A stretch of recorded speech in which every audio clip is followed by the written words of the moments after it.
ખેરગામ સ્થિત ગૌરી આશ્રમ શાળા ટ્રસ્ટી નિવૃત્ત આચાર્ય અને વર્તમાન આચાર્ય વચ્ચે ચાલી રહેલા વિવાદ વચ્ચે ટ્રસ્ટ પ્રમુખના બહેનોનો મુખ્યમંત્રીને સંબોધતો વિડીયો વાયરલ થતા મામલો વધુ ગરમાયો છે।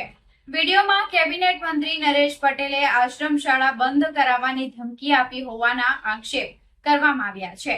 જો કે આક્ષેપો બાદ મંત્રી નરેશ પટેલે પોતે આશ્રમ શાળાની મુલાકાત લઈને સમગ્ર મામલે સ્પષ્ટતા કરી છે।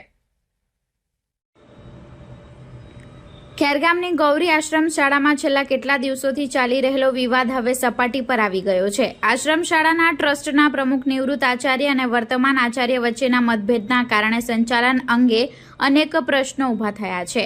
આ દરમિયાન ગ્રામ મંગલમ ટ્રસ્ટના પ્રમુખ બિપિન ગરાસિયાના બહેન ઉર્મિલાબેને મુખ્યમંત્રીને સંબોધીને એક વિડીયો સોશિયલ મીડિયામાં વાયરલ કર્યો હતો। વિડીયોમાં તેમણે કેબિનેટ મંત્રી નરેશ પટેલ પર ગંભીર આક્ષેપો કરતા જણાવ્યું કે મંત્રીએ આશ્રમ શાળા બંધ કરી દેવાની ધમકી આપી હતી। મારી મુખ્યમંત્રી શ્રી ભૂપેન્દ્રભાઈ પટેલને મારી નમ્ર વિનંતી છે કે અમારી ગૌરી આશ્રમ શાળા ચાલે છે એમાં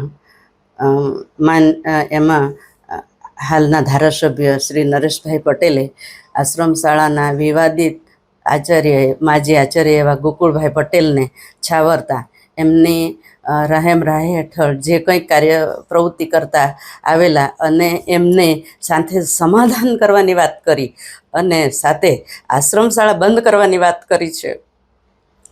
આ બાબતે અત્યાર સુધી અમને આ ગોકુળભાઈ પટેલ એમના હાલના આચાર્ય લતાબેન પટેલ એમના જે પત્ની થાય છે એમણે જુદા જુદા પ્રશ્નો ઊભા કરી અને આશ્રમ શાળામાં ખૂબ વિવાદ ઊભો કરેલો છે અને એ બાબતે હાલની તારીખમાં પણ અમે હેરાન પરેશાન થઈ ગયા છે।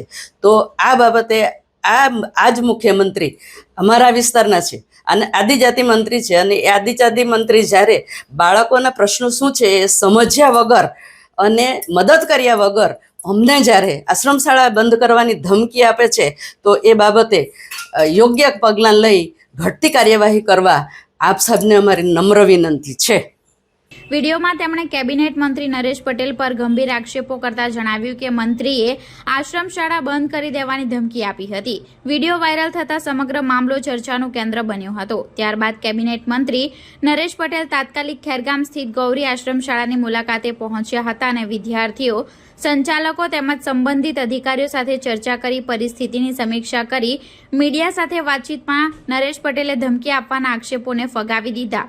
તેમણે જણાવ્યું કે ટ્રસ્ટી અને આચાર્ય વચ્ચેના મતભેદના કારણે બાળકોના શિક્ષણ પર સીધી અસર થઈ રહી છે। બાળકોનું ભવિષ્ય જોખમાય તો ઠપકો આપવો પડે। જો કોઈ ઠપકાને ધમકી સમજી લે તો તે વિભાગ સાથે સંકલન કેવી રીતે થઈ શકે? ધમકી આપવાના અમારા સંસ્કાર નથી। મારા બાળકો શિક્ષણથી વંચિત ન રહે તે માટે હું તાત્કાલિક અહીં આવ્યો છું। એક તરફ ટ્રસ્ટી પક્ષ દ્વારા મંત્રી પર ધમકીના આક્ષેપ કરવામાં આવ્યા છે તો બીજી તરફ મંત્રી નરેશ પટેલે તમામ આક્ષેપોને નકારી કાઢીને બાળકોના હિતને સર્વોપરી ગણાવ્યું છે। હવે સમગ્ર મામલે આગળ શું કાર્યવાહી થાય તેના પર સૌની નજર મંડાઈ છે। સોમવારે સવારે મારા ભાઈ પાસે આદિજાતિ મંત્રી નરેશભાઈ પટેલનો ફોન હતો। એમણે એવી ધમકી આપી કે ગોકુળભાઈ પટેલ સાથે સમાધાન કરો નહીંતર તમારી આશ્રમ શાળા અઠવાડિયામાં બંધ કરી દઈશ। એવા ધમકીભર્યા વાતાવરણને લીધે મારા ભાઈની તબિયત પણ બગડી ગઈ એને હોસ્પિટલમાં પણ લઈ જવા પડ્યા મારે અને આજે આશ્રમ શાળાને બરબાદ અને બદનામ કરવાવાળા ગોકુળભાઈ પટેલ એમને છાવરી રહ્યા છે ને એમને છાવરીને આશ્રમ શાળાનો શું પ્રશ્નો છે એ જાણ્યા મૂક્યા વગર જ્યારે આદિજાતિ મંત્રી એમના હાથમાં સત્તા છે અને એ સત્તાનો સદુપયોગ કરવાના બદલે દુરુપયોગ કરી રહ્યા છે।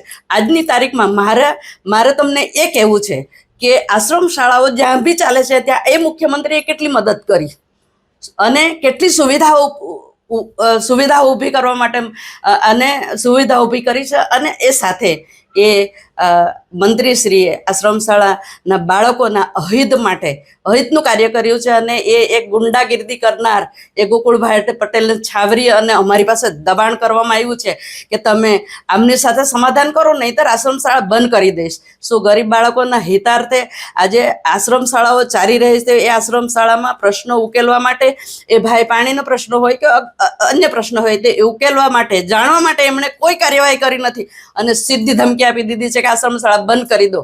તો ભૂપેન્દ્ર દાદા, મારી તમને એટલી વિનંતી છે કે ગરીબ બાળકોના હિતાર્થ આજે આ આશ્રમ શાળા ઊભી કરવા માટે જે ટ્રસ્ટીઓએ જે દાન અને ભોગ આપ્યો છે એનો અપમાનનો બદલો આ નરેશભાઈ પટેલ લઈ રહ્યા છે. એક સમયમાં હું પણ એક અધિકારી હતી અને એ અધિકારી જ્યારે પણ સરકારના નિયમો અનુસાર કામ કરતા હોય અને એમણે પણ એ ભરતી પકડની અંદર એમણે મને ખૂબ દબાણ કરેલું છે કે જે નથી ઓર્ડર આપી શકાતા એવાને ઓર્ડર આપવા માટે દબાણ કરેલ અને મને તે સમયે પણ ખૂબ હેરાન કરેલ છે.